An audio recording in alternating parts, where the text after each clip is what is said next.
Berdasarkan beda-bedanya apa yang datang ke kolbu, maka berbedalah amal. Beda apa amalnya?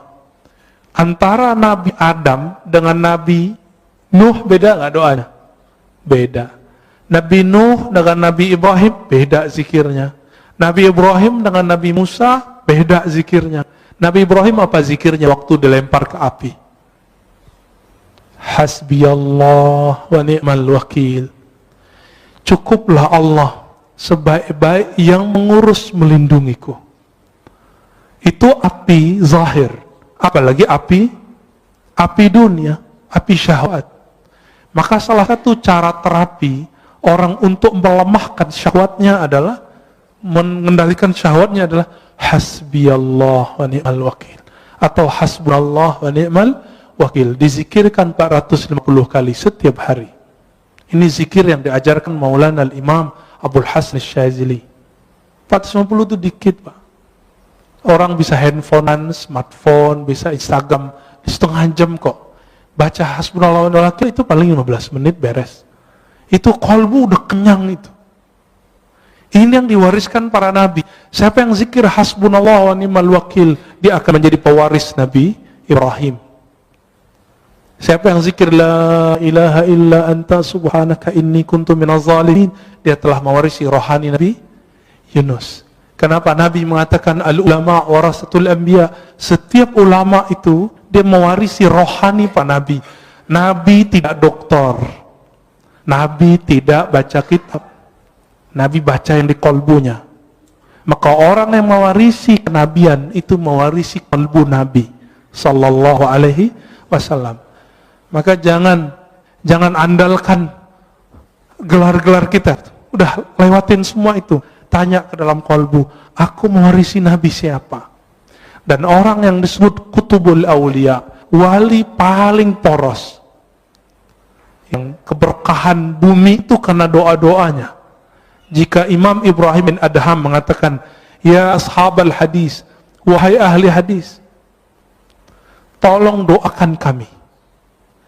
Bikum tudfa'anna al-masaib.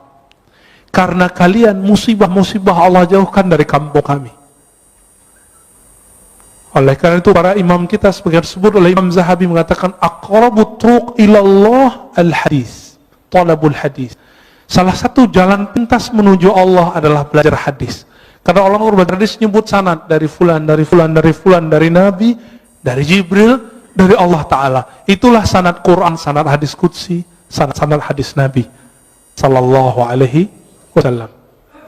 Imam Ahmad mengatakan al-qurbu ila Rasulillah qurbun ilallah.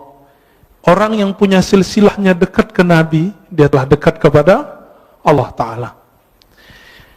Maka Bapak Saudara, karena ahwal qalbu itu beragam yang datang, maka di antara ulama itu ada yang ahli ibadah. Kenapa? Yang muncul di qalbunya hirus, doyan ibadah. Nah, ini yang terjadi pada kawan-kawan saya yang senang khuj, ya, senang wiridan. Jangan salahkan dia, tegur saja dia kalau kelebihan. Ya, mungkin dia beramal tidak dengan ilmunya, dia lupa kalau punya anak istrinya, ya, tegur aja baik-baik, kasih nasihat, jangan depan orang. Ketika yang masuk ke qalbu itu asyauq, maka orangnya akan suka berdendang, bersyair, bersolawat. Maka muncullah dalam peradaban Islam Barzanji, muncullah syair-syair Imam Ibn al-Farid, ya, muncul semua itu. Maka syair-syair di Jawa muncul apa namanya macapat, ya, yang mau copot, ya, itu yang dari Sunan Kalijaga. Itu wali Allah besar, Pak. Beliau berguru kepada ulama keturunan Samarkand, Syekh Mahudum bin Ibrahim, yang kita sebut dengan Sunan Bonang. Saya ziarah ke kuburan beliau yang di Bawean. Itu yang asli, Pak, di situ insya Allah. Yang di Tuban itu mungkin petilasannya, wallahu alam, ya. Kalau orang pakai kolbu, dia tahu itu, ya. Kawan saya tanya, kok aku sering ziarah ke Tuban, kok nggak ada efek apa-apa, ya? Biasanya kalau assalamualaikum tuh ada rasanya. Oh dia lagi gak di tempat gitu. Akhirnya saya doa, ya Allah tunjukin saya di mana aslinya. Ternyata setelah itu diundang oleh salah satu guru kita, Buya Abdul Halim, ya, yang punya istri di sana. Udah ke sana Pak? Udah ke sana Pak ya. Datang ke sana itu dahsyat sekali. Tapi jangan lupa ziarah, karena di sana manisnya dari situ. Sampai di sana ternyata Buya Abdul Halim belum pernah ziarah. Saya tanya, Buya, anterin saya ya. Di sini ada 2. Bukan yang di tepi pantai, yang di hutan. Saya bilang gitu. Akhirnya kita ke hutan. Enggak, hutan-hutan amat kok Pak, hutannya kecil kok ya. Masuk dan itu terasa nikmat, terasa ada kontak batin. Karena jangankan para wali, para syuhada pun mereka tidak mati. Wala taqulu liman yuqtalu fi sabilillahi amwat. Dan itu hanya dirasakan oleh ahli qalbu. Cinta itu hanya dirasakan oleh orang yang cinta, sementara benci dirasakan oleh orang-orang yang hasad. Maka kebeningan kolbu akan bisa merasakan ahli-ahli kolbu. Coba rasain Pak. Guru kami berpesan makna hadis, zurul kubur fa innaha tuzakkirul maut. Ziarah kubur karena itu bisa mengingatkan kepada kematian, lintas dimensi langsung maksudnya. Maka orang yang suka ziarah kubur, rohaninya akan tembus ke dimensi yang lain. Masuk ke alam-alam yang lain, sadar atau tidak. Tapi kalau udah jauh dari kubur, membid'ahkan kubur, menyebut orang ziarah kubur, kuburiyun, maka siap-siap kamu nanti ketemu Rasulullah. Rasulullah akan memarahi dan menghardik-mu dan mengatakan, aku sayyidul kuburiyin, akulah orang yang paling sering ziarah kubur. Nabi ziarah kubur kapan Pak?